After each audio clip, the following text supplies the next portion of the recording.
When Hope stared down at the pregnancy test and saw two blazing pink lines, her heart nearly jumped out of her chest. She was 17, fresh out of high school, dreaming of a design degree at a state college.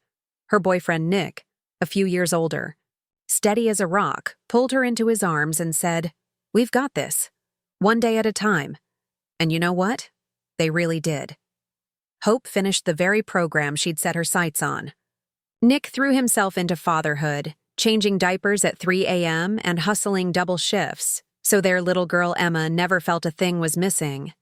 They skipped the fairy tale wedding and said, "I do," at the courthouse, then shared burgers and milkshakes with their parents at a corner diner. Back then, even the neon sign outside looked magical. Fast years flew by, but routine has a way of sanding off the bright edges of love.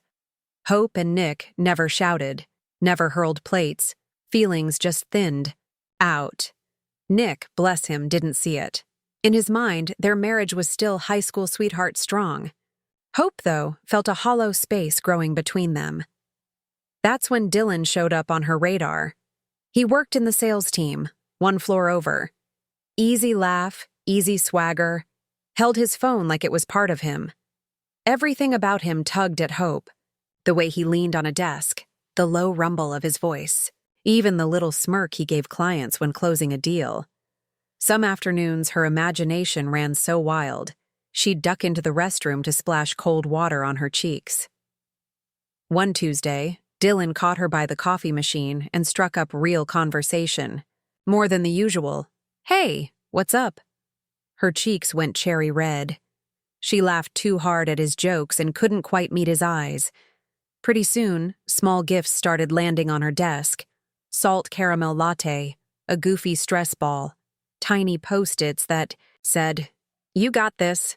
Hope melted. A part of her had always wished Nick would surprise her like that. But he hadn't. Not even back when everything felt brand new. Then came the joint office birthday party. The marketing crew and sales crew squished into the break room, read solo. Cups everywhere. Hope was on cup 5 when Dylan sauntered over, tried to talk, then dragged her onto the makeshift dance floor. Mid-song, he leaned in and whispered things that definitely weren't HR approved. Hope's face burned, half from the vodka, half from those words. When he tugged her toward the supply closet, she didn't pull back. And just like that, a full-blown office affair took root. People whispered everyone knew Dylan was single, but Hope had a family, and gossip travels faster than Wi-Fi. When rumors reached their boss, Victor, he called Hope into his glass-walled office and grilled her. Eyes brimming, she confessed and begged him to keep it quiet, especially from Nick. She promised it was over. It wasn't. The fling only deepened. Hope stayed late, working, or she and Dylan would bolt to a budget motel during lunch, hearts pounding like teens cutting class. Cheating was quicksand, and Hope was sinking. Victor loathed workplace romances on principle. He'd even fired people for less, but there was more. Years ago, his first wife had run off with another man, leaving him to raise their kid. Betrayal still tasted like copper on his tongue. He wrestled with himself, meddle or stay out. Nick had been his buddy since middle school. Finally, Victor decided silence was kinder until he learned Hope and Dylan were still very much an item.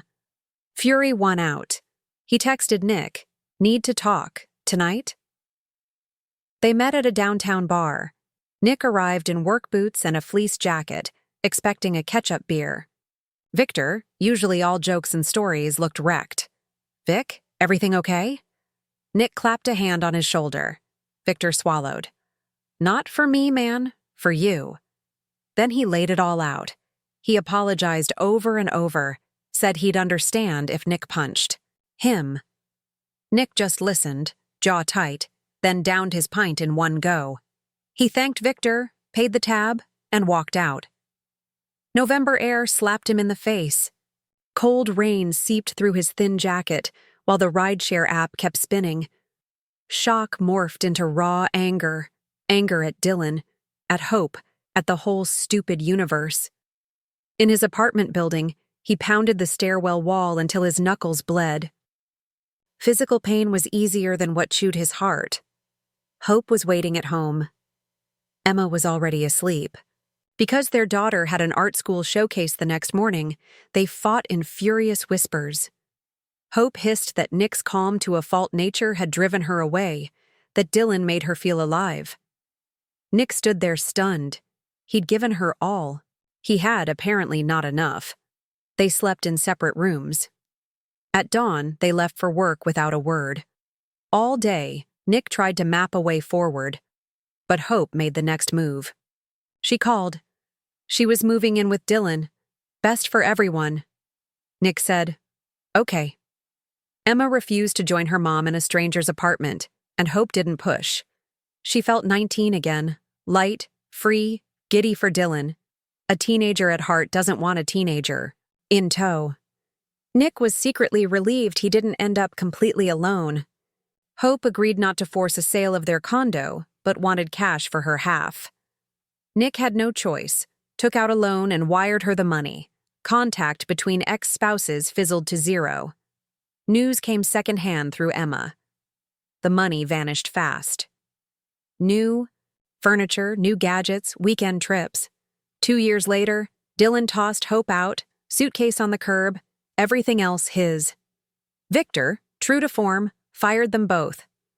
Hope now rents a small place, texts Emma invites that go unanswered. Emma once told her dad she couldn't forgive the betrayal, not after what Mom did to you. Nick doesn't bleed when he thinks about it anymore. He rolls the loan into a refi, helps Emma preload supplies for art college, and sometimes grabs a beer. With Victor, both of them a little older, a little wiser. And somewhere in a quiet apartment across town, Hope stares at a blank ceiling and wonders how something that felt so electric turned to dust the second the lights went out.